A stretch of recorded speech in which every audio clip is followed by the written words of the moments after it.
suis ravie de vous retrouver sur Monaco Info. Comme tous les vendredis, nous recevrons en fin de journal un invité. Il s'agira cette fois-ci de Federica Nardoni Spinetta, la présidente de la Chambre monégasque de la mode. Mais en attendant, voici les titres de votre journal. En ouverture, nous reviendrons sur l'anniversaire du Club des résidents étrangers qui fêtait ses 6 ans à l'héliport. Nous parlerons du Forum des artistes 2016 qui a débuté ce jeudi pour la 3e édition. Nous irons au Conseil national des collégiens monégasques qui étaient reçus à la Haute Assemblée. Et pour terminer, nous ferons un tour dans les allées du salon Like Bike qui a ouvert ses portes au Grimaldi Forum. Et comme je vous le disais dans les titres, le Club des résidents étrangers fêtait ses 6 ans à l'héliport. Le souverain ainsi que de nombreuses personnalités de la principauté avaient fait le déplacement. Fabien Bonilla assistait à l'événement.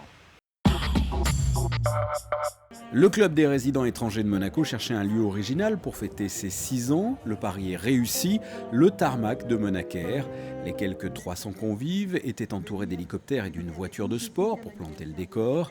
Un anniversaire en présence du souverain dans une ambiance festive avec par exemple une note glamour, un défilé de mode organisé par Isabelle Christensen. En 6 ans, le Crème a su évoluer et prendre ses marques. Donc oui, beaucoup d'évolution qui est due aussi à l'évolution de la principauté, où il y a quand même beaucoup plus de gens actifs, de gens qui viennent pour faire du business en principauté. Donc nous, forcément, on le ressent au niveau de nos membres, qui nous permet aussi de faire des événements différents, des choses un peu sympas comme il peut y avoir ce soir. Ça a commencé vraiment comme un tout petit club et qui grandit, qui a grandi et qui, je pense, commence à être assez connu et assez... disons, on ne peut pas dire apprécié, je ne veux pas nous lancer des fleurs, mais enfin, qui commence à être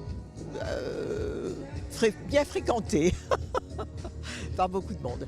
Pour ceux qui ne le connaîtraient pas encore, le Crème est un club privé pour tous les résidents de la principauté avec comme but principal de promouvoir les relations entre ses membres et leur intégration à Monaco. Après 6 ans d'existence, pas moins de 800 activités, ateliers, visites ou soirées ont été proposées aux membres. Je pense que réellement ce que je vais garder, c'est tout l'amour que les membres nous donnent. Beaucoup d'amitié, beaucoup de respect. C'est vraiment beaucoup de travail au quotidien de gérer un club comme ça parce qu'on a fait quand même 800 événements en 6 ans. Mais vraiment, je pense que ce que je retiens le plus, c'est tous les remerciements qu'on peut nous faire. Il y a eu tellement de choses intéressantes. Bon, l'inauguration, évidemment, et puis bon, beaucoup d'autres moments, des conférences avec des écrivains, des artistes. C'était, je pense, nous avons eu aussi des choses très intéressantes pour, comment dirais-je, la culture générale, tout ce que... Et puis aussi pour Monaco, si vous voulez, ce que les résidents ont pu apprendre de Monaco, je crois que ça c'était important parce que c'est vrai quand on arrive et qu'on ne connaît pas ce pays, même s'il est petit, c'est difficile à cerner. Le club a déjà plus de 400 membres à son actif qui représentent plus de 45 nationalités différentes. Le Crème pour moi c'est un lieu de rencontre entre les résidents établis et les monégasques et les nouveaux venus. On les accueille, on fait leur connaissance, on les aide à s'établir, on leur fait découvrir la principauté. Je suis arrivé seulement l'année dernière et ça m'a permis de découvrir déjà la principauté, tout ce qu'elle offre d'un point de vue culturel, d'un point de vue relationnel, d'un point de vue économique. Et c'est quelque chose qui est un tremplin que sans le Crème prendrait des années à obtenir. Donc pour moi c'est vraiment quelque chose d'assez unique. C'est un endroit où on peut se retrouver, on rencontre des gens de tous les horizons. Il y a une simplicité et en même temps une élégance. Il y a toujours quelque chose qui est organisé, que ce soit des choses simples, que ce soit des repas, que ce soit des sorties. C'est fabuleux. Le Crème vient de fêter ses 6 ans et ne compte pas s'arrêter là. Les projets ne manquent pas avec par exemple en juillet une visite guidée de l'exposition estivale du Grimaldi Forum, un dîner d'été et la privatisation du bateau-bus pour assister au concours international pyromélodique. Culture à présent, des artistes monégasques ainsi que des résidents se sont réunis pour le vernissage de la 3e édition du Forum des artistes de Monaco, organisé par la Direction des affaires culturelles. Alexandra Pani a arpenté les allées de cette exposition à découvrir à l'Auditorium Régnier 3. Ils étaient 87 à s'être donné rendez-vous cette année. Artistes amateurs et professionnels, monégasques ou résidents, ils ont répondu présents pour cette 3e édition du Forum des artistes de Monaco. Le hall de l'auditorium Régnier 3 est ainsi transformé en une véritable galerie d'art. La direction des affaires culturelles a souhaité organiser cette biennale afin de soutenir les artistes locaux et favoriser la réalisation de projets artistiques à Monaco. Nous avons énormément de bons artistes à Monaco et nous avons énormément de demandes pour des expositions auxquelles nous ne pouvons pas répondre. Alors, le gouvernement princier, avec le Conseil national, a eu l'idée il y a quelques années de faire ce forum des artistes qui permet comme ça, en un temps relativement réduit, dans un espace concentré, de présenter un maximum de choses.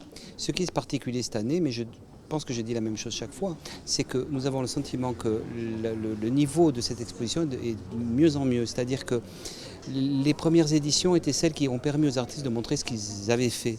Aujourd'hui, c'est celles qui permettent de montrer aux artistes ce qu'ils font. Art abstrait ou figuratif, peinture, photographie ou encore sculpture, cette 3e édition propose un large aperçu des artistes présents en principauté. Depuis 10 ans, je travaille sur la thématique de l'eau. C'est un sujet qui m'interpelle, qui m'intéresse beaucoup. Par rapport à Monaco, je l'avais déjà présenté à l'exposition universelle de Shanghai, dans le pavillon de Monaco, et de Milan, Nourrir la planète, énergie pour la vie. Et en plus, je sais que Monaco est très sensible à toutes les questions de l'environnement, ce qui me met encore plus en accord avec tout ce qui interpelle la principauté et qui m'interpelle aussi en tant qu'artiste. C'est la recherche de la beauté, et la beauté fait appel à la nature et donc à l'environnement. C'est toujours enrichissant de voir les œuvres des autres artistes, qui a de toute façon une variété, une richesse, comme je dis, même à travers les couleurs, à travers les dessins. Et je pense que tout ça, ça enrichit, disons, la culture monégasque.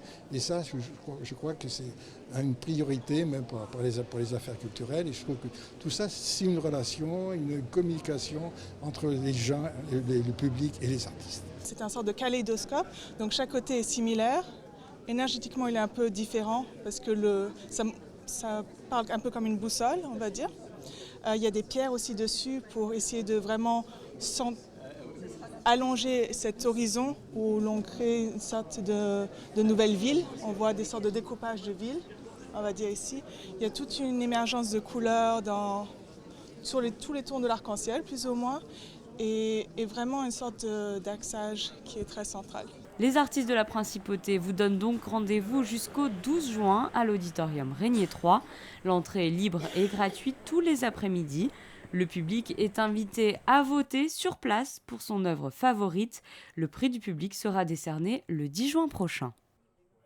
Dans le cadre du programme scolaire de l'histoire de Monaco et la découverte du fonctionnement des institutions monégasques, le Conseil national recevait des élèves du collège Charles III. L'occasion d'échanger sur le rôle du législateur et la place de la Haute Assemblée en principauté. Le récit d'Émilie Rousseau. Ils ont pris le temps d'une matinée la place des élus du Conseil national. Une vingtaine de scolaires de la Principauté ont pris place dans l'hémicycle de la Haute Assemblée. Accueillis par le président Christophe Steiner, ces élèves de 3e du collège Charles III ont découvert plus précisément le rôle du Conseil national. C'est important parce que beaucoup des jeunes qui viennent étudier à Monaco ne sont pas nés à Monaco ou ne vivent pas à Monaco. Le système éducatif qui est fait dans la Principauté au niveau des écoles est le système français. Donc en même temps, ils étudient le système, l'éducation civique, leur explique le système politique français. Il est important aussi de leur expliquer les particularités du système politique monégasque et le rôle des institutions avec le respect de chacun et des pouvoirs qui leur sont conférés. Et pour présenter le fonctionnement du Conseil national, ses missions, l'agenda parlementaire ou encore le vote d'une loi, Christophe Steiner était accompagné de Nathalie Amorati-Blanc, présidente de la Commission des droits de la femme et de la famille, et de Thierry Poyer, président de la Commission des intérêts sociaux et des affaires diverses. Ces rencontres pédagogiques auront suscité un vif intérêt de la part des élèves qui n'ont pas hésité à poser des questions. Un échange enrichissant qui s'inscrit dans une démarche d'ouverture et d'information.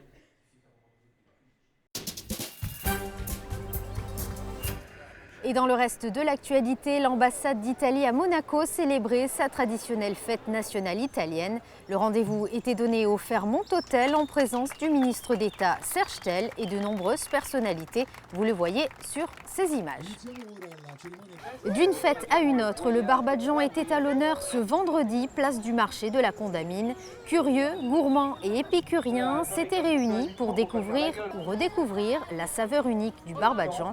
Un après-midi placé sous le signe de la convivialité, de la culture et de la gourmandise. Et pendant que certains mangeaient des Barbadjans, d'autres participaient à l'Electric Marathon 2016.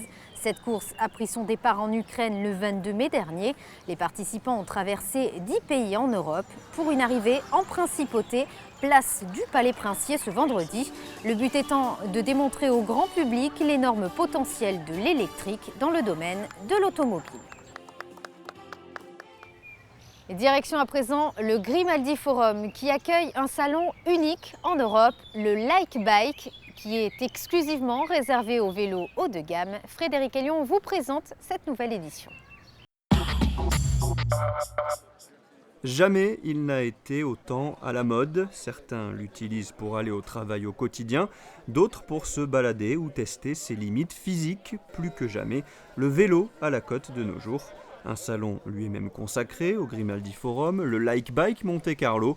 Jusqu'au 5 juin, de nombreux vélos d'exception sont à découvrir. Cette année, on a à peu près une centaine d'exposants. Ça représente à peu près 250 à 300 vélos différents. De nouveau, les exposants viennent à peu près de monde entier. Et la différence par rapport à notre salon de l'année dernière, c'est que cette année, on a créé une zone spéciale ici pour donner la parole à des jeunes créateurs. L'idée pour nous, c'était l'idée de présenter le vélo tendance, le vélo électrique, le vélo création, pour montrer tout ce qu'il y a de plus intéressant qui se passe aujourd'hui dans le monde du vélo. Et nous espérons qu'on va continuer chaque année d'augmenter le nombre d'exposants. D'anciens coureurs cyclistes professionnels ont lancé leur marque de cycle. C'est le cas d'Alexandre Vinokourov. Une année après son titre olympique sur la course en ligne à Londres, le Kazakh s'est investi à fond dans ce projet. Aujourd'hui, la gamme de vélos Vino est composée de 8 vélos, dont un spécial Jeux Olympiques, tout en or et en édition limitée. On est parti tout doucement au Kazakhstan. C'était le premier vélo, on est présenté en 2013, je crois, au mois de mai. Et maintenant, c'est 3 ans, mais c'était objectif pas pour faire les concurrences à grandes marques, c'était objectif pour entrer sur les marchés du Kazakhstan, pour passer les vélos bonne qualité et surtout à qualité et prix pour les peuples. Et voilà, c'est parti. On a fait différentes gammes, city bike, même les routes, les MTB et downhill, même pour les enfants. Et ça va, on commence à grandir tout doucement. Basée à Bruxelles et créée il y a 3 ans, la marque Etche Cycle présentait elle en avant-première mondiale sur le salon Like Bike Monte Carlo son modèle Opus, un vélo design. C'est vraiment sa forme qui est tout à fait originale et particulière et on le développe à la fois en carbone ou en bois. Le bois est encore à l'étude. Il y a un standard, c'est que tous les équipements sont des grandes marques, Shimano, Brooks et des choses comme ça. Et on a une boîte de vitesse Shimano de 11 vitesses et c'est le principal élément technique, je dirais, du vélo. Sinon, c'est son design qui fait la différence. Ce modèle Opus pourrait devenir électrique d'ici 1 an. À découvrir aussi sur le Like Bike Monte Carlo une partie de la collection du Prince Albert II. Le Mare Nostrum, c'est déjà ce week-end. Vous pourrez suivre, comme chaque année, l'événement en direct sur Monaco Info. Je vous propose d'écouter Yvette Lambin-Berty à ce propos. Elle est au micro d'Émilie Rousseau. C'était un beau rendez-vous, et comme toujours d'ailleurs, mais cette année, je dois dire que nous sommes à la veille des Jeux Olympiques de Rio. Et c'est un moment extraordinaire parce que d'un côté, nous avons eu des émotions, parce que les inscriptions venaient tardivement, je dirais, mais ça se comprend. Et d'autre part, d'un coup, maintenant, on a un très beau plateau. On a de nombreux champions olympiques et champions du monde, médaillés. Et je crois que ça va être formidable, d'autant que notre meeting est qualificatif pour Rio. Donc c'est encore une possibilité pour certains d'entre eux, entre de Monaco, qui est le premier du tournoi du Mare Nostrum, Canet et Barcelone jusqu'au 12 juin. Je pense que là, il va y avoir un brassage encore possible pour tous ces jeunes gens pour obtenir une qualification. Voilà, donc on est très contents. Ça va être, je pense, une très belle épreuve. Vous venez de prendre connaissance de l'essentiel de l'actualité monégasque. Nous avons rejoint notre invité du week-end. J'ai à mes côtés Federica Nardoni-Spinetta. Bonjour. Bonjour. Alors vous êtes la présidente de la Chambre monégasque de la mode. Tout d'abord, j'aimerais que l'on revienne sur les enjeux de cette chambre. Alors la Chambre monégasque de la mode a été fondée en 2009. À l'origine de la fondation, on était trois marques de Monaco. C'était moi-même, avec ma marque Michenka chez Monaco, Elisabeth Wessel avec sa marque Elisabeth Wessel et Banana Moon. Et depuis 2009, nous avons travaillé beaucoup et maintenant, la Chambre a une dizaine de membres qui sont des marques monégasques, marques et créateurs monégasques. Le but de la Chambre, c'était de fédérer bien sûr les marques monégasques et de les aider aussi dans le développement, bien sûr ici, mais surtout à l'étranger, à l'international. Et aussi, l'objectif, c'était de faire venir des créateurs de l'étranger à Monaco et de lancer vraiment la Principauté de Monaco comme plateforme internationale de la mode professionnelle. Donc la Principauté est évidemment une belle vitrine internationale pour la mode. Alors vous en parliez à l'instant, je pense notamment à Banana Moon, mais beaucoup de marques ne portent pas finalement le mot Monaco, la marque Monaco. Est-ce que vous trouvez ça dommage ? Il faut dire que chaque marque a son identité. Donc c'est son style. Le style peut être différent, mais l'ADN, parce que pour nous l'important c'est que l'ADN soit vraiment Monaco. Alors nous avons dans la Chambre des marques qui sont vraiment avec ADN Monaco. Toutes les marques sont avec ADN Monaco. Mais après, chaque marque est là, son style, et son style ça peut être différent. Nous avons des marques comme Leslie Monte Carlo, nous avons Stardust Monte Carlo, nous avons bien sûr Elisabeth Wessel, ne porte pas le nom Monaco ou Monte Carlo, mais chacun a son style, comme Banana Moon aussi, comme Michenka chez Monaco aussi. Alors vous organisez la Fashion Week, on le voit, on est en plein préparatif. Est-ce que finalement cet événement permet de tisser des liens entre professionnels du milieu? C'est l'objectif premier de cette manifestation? Exactement. La Fashion Week, c'est vraiment pour le rendez-vous avec les professionnels de la mode. Parce que c'est un événement B2B, en effet, et c'est dédié aux bailleurs internationaux et aux journalistes, et bien sûr à des invités VIP, comme tous les Fashion Week. Et c'est le lancement des nouvelles collections. Parce que là, vous verrez les collections Resort et Pré-collection de l'été 2017. Que ça va vraiment directement aux professionnels de la mode. Et Monaco peut vraiment bien avoir sa place dans le monde entier, dans la mode. Alors nous sommes en plein dedans, en pleine Fashion Week, ça a démarré ce vendredi. Est-ce qu'on peut dévoiler ce qui va se passer, notamment ce week-end? Je vais juste vous dévoiler quelque chose. Oui.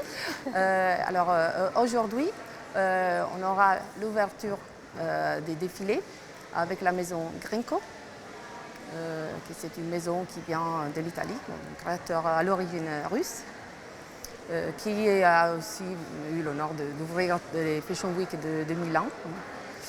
Et après, on aura la remise des Awards, MC Fashion Week Awards, parce que depuis l'année dernière, nous avons aussi créé les Awards et nous aurons 3 invités prestigieux qui recevront un award international à M. Philippe Plein pour son développement à l'international.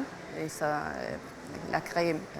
Philippe Plein, il a créé une marque magnifique, une marque que, juste pour vous dire, en 2008, faisait 8 millions de chiffres d'affaires et maintenant il fait 200 millions de chiffres d'affaires. Il a 74 magasins en propre dans le monde entier, 800 points de vente.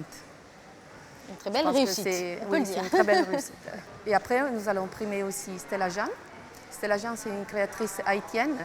Et nous, le prix, c'est le prix spécial, c'est le prix éthique. Et après, nous avons M. Giovanni Gastel, qui est un grand photographe. Il a travaillé toujours dans la mode, beaucoup avec Vogue, et c'est le prix à la carrière. Pour terminer, Federica, j'aimerais qu'on parle finalement des projets à venir de la Chambre. Est-ce que vous en avez ? Alors, avant de vous parler des projets à venir, je voulais juste rajouter qu'après les MC Fashion Week Awards, nous aurons des défilés, beaucoup de défilés, plus de 30 créateurs qui viennent du monde entier. Vraiment, comme vous savez bien, Monaco, on a beaucoup de nationalités, on a 130 nationalités. Là, bon, nous n'avons pas 130 nationalités, mais nous avons à peu près une dizaine de nationalités. Il vient bien sûr de la France, de l'Italie, qui sont à côté de nous. Bien sûr, il y aura les Monégasques, nous serons là. Et aussi de la Russie, mais de Portugal, de Grande-Bretagne, de Roumanie, de l'Arabie Saoudite aussi. On a vraiment de beaucoup de pays. Et le projet, disons, c'est de développer toujours plus la principauté comme plateforme mode. Plateforme mode, comme je disais, professionnelle, parce qu'on peut vraiment avoir notre place, même si c'est peut-être une place de niche, parce que nous avons bien sûr des collections resort, mais c'est naturel aussi, parce que le resort, Monaco, c'est sur la mer, et là, c'est tout à fait normal. Et je dirais aussi dans l'ADN, comme les marques monégasques ont l'ADN Monaco, et aussi la principauté, bien sûr, a l'ADN de la mode.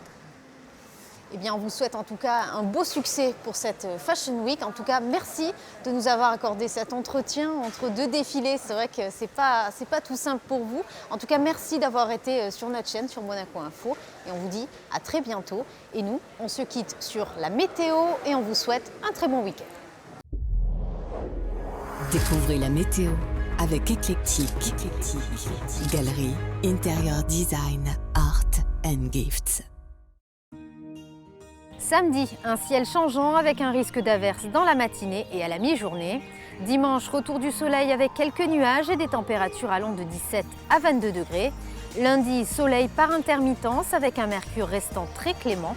Et enfin mardi, beau temps au programme avec une maximale de 22 degrés. Vous avez découvert la météo avec Eclectic. Galerie, Interior Design, Art and Gifts.